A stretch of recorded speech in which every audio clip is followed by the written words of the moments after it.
Chances are you're checking out this video because you're getting booked on bigger shoots and you've always wanted one of the big professional production monitors that you've seen on set, but they've always been so crazy expensive. Well, all that's changed because I've been using this monitor on my professional shoots, and in this video we're going to be diving deeper into our filmmaking arsenal with a production monitor that actually costs less than half of some of the other monitors out there, shoot, maybe even less than a third of some of the other monitors that are around this size out there. And this one's actually a little bit bigger. This is the OSEE Megamon 15.4 inch monitor. It is a high resolution HD 1080p production monitor, which means it has tons of camera and exposure tools built into it. It also comes with a built-in bracket in the back for mounting it on a stand like I have here. Plus there's a battery plate on the back too. As you can see, I have no cables hanging because there's also a CheesePlate on the back, so you're able to mount a wireless video receiver on here too. Plus it accepts HDMI and SDI, so a lot of options with that. The Megamon 15 is also plenty bright for most shooting scenarios at 1000 nits of brightness, plus the carrying case doubles as a sun hood, which makes this a really nice option for outdoor use on set as well. And by the way, if this is our first time meeting, I'm Valencia. I'm a full-time filmmaker. I work in TV and commercials, and I just shot my first feature film, which I think we should talk about soon. And this channel is all about filmmaking gear tips and tutorials, so if that's something that you're interested in, hey, stick around and subscribe. So let's go ahead and dive into my review of the OSEE Megamon 15.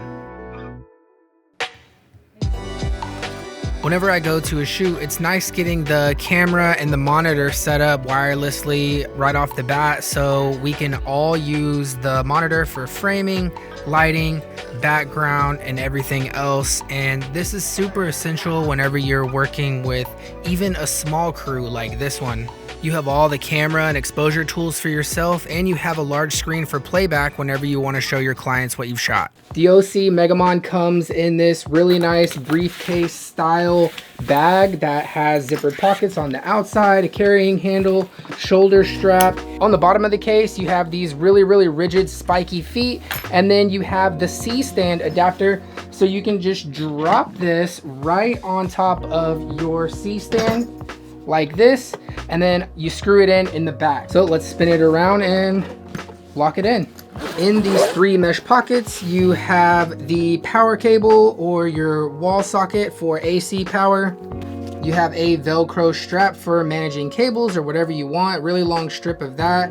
And then you have the back screw. All you have to do is simply screw this into your C-stand mount and it will lock it into place on your stand. Alternatively, you can also just slightly loosen this if you want to be able to freely rotate the monitor on set. And you have 2 feet if you want to actually stand this monitor up on 2 feet on a table and not put it on a stand. For AC power, you just plug your monitor in and then plug it into the wall. The power switch is right here above the AC outlet. Alternatively, you can also power your monitor through the included D-tap adapter. There's a handful of production monitors out there that don't come with a V-mount plate included, but this one actually comes with the V-mount D-tap adapter and the V-mount plate, so you can simply power this monitor from a tiny little battery like this Nano X battery, and you can run this monitor for hours. And plus, if you have this on a rolling stand and a wireless receiver on it, then you can truly just be super mobile with a monitor like this. Whether you're shooting in studio or you're shooting out remotely in the field and you need to be able to move your monitor around quickly and easily, this would keep you from being tethered to the monitor, is adding a wireless receiver to the CheesePlate up here. I really like the included CheesePlate here in the back, which makes mounting a wireless receiver on here very easy. You have 8 1/4-20 threaded holes and 3 3/8 holes, so mounting pretty much any accessory or arm is not an issue with this back plate being on here included. If you unbuckle the monitor from the stand, you can actually reveal the Vesa mount under here. If you want to mount this on a wall or a desk, you can add your own back plate on here and mount this other ways. Otherwise, you have the mounting feet, you have the carrying case, and you have the C-stand mount for actually mounting this monitor. For the ports, you have 2 SDI in ports, you have 1 SDI out, and 1 video in port. You also have 1 HDMI in port, but no HDMI out, so that's something to keep in mind. Then you have a 3.5mm audio in port and a remote port. The front of the panel has 2 clasps for releasing the sun hood. Underneath, you have the different panels that connect with Velcro, and you simply just connect those together. So if you're using a small battery, you are able to actually close this up like that. Or if you're using a large V-mount battery, you can simply use the Velcro straps here to kind of just hold the back up so all your accessories aren't dumping out in the floor. So I like that. And then I like the collapsible sun hood as well. It really does serve a very good purpose, and this monitor being 1000 nits of brightness with this sun hood makes it where you can actually use this monitor outdoors in a production environment and still be able to see your image nice and clear. To power up the monitor, you have a power button on the front, and it only takes a couple seconds to boot up, as you'll see. Over from the power button, you have the OK button, which is how you select your different functions. And then you have up, down, and left and right buttons to navigate through the menus. You have 4 different quick function buttons, which is one of my favorite features of this monitor, and you can customize these to be whatever you want. And there are some really good features in here that we're gonna go over in just a bit.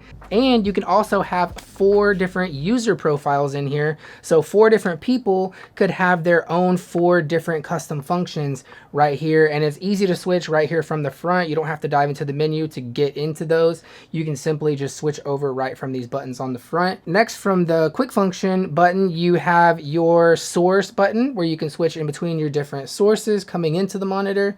And then you have a USB port, and this is for loading your own custom 3D LUTs or lookup tables or color profiles into the monitor so you can view your log footage in color the way that you intend to shoot it. And there's quite a few included conversion LUTs already pre-installed into the monitor. So if you don't want to load your own or not quite sure how to do that, there are some in here to get you started. Other than that, you can also use the USB port for upgrading the firmware. I'm not sure if any's come out yet, but let's stay tuned for that. Maybe some more features will come into this monitor later. And next to the USB port is a headphone jack. Whenever I was shooting the movie down in South Florida, I brought the OSEE Megamon with me to the crew hotel, not to use on set, they had rental stuff for that. But I used it as a computer monitor so I could edit whenever I was at the hotel.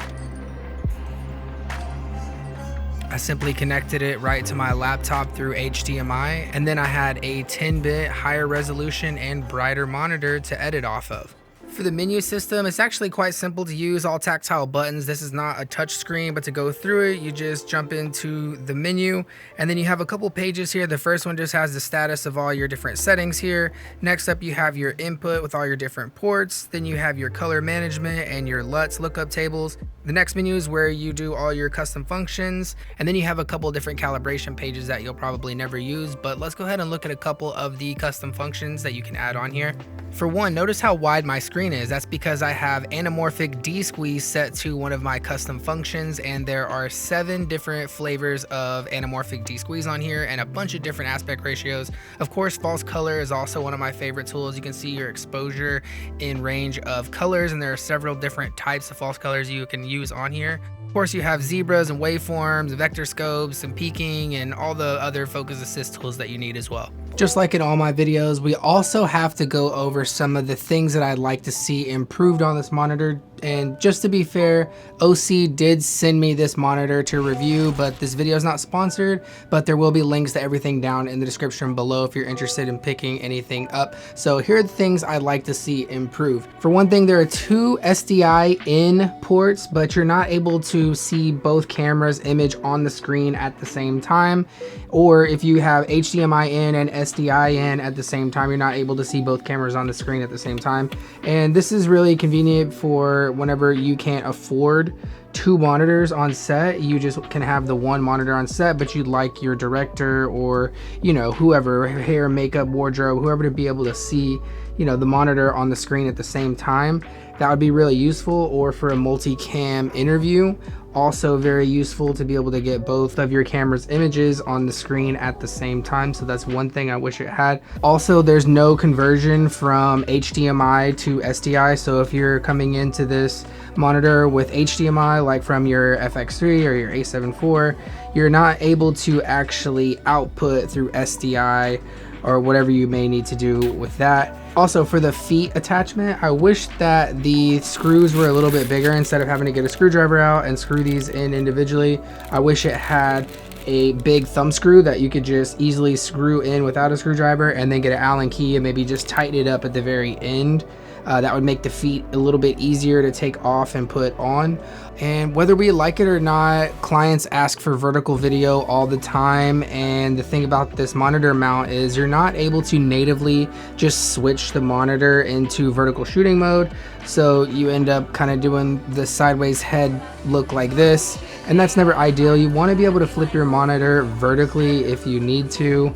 And you do have the option on the back to add a Vesa mount, so they did think about that. If you want to add your own attachment and be able to flip it, you know, vertically, you can do that.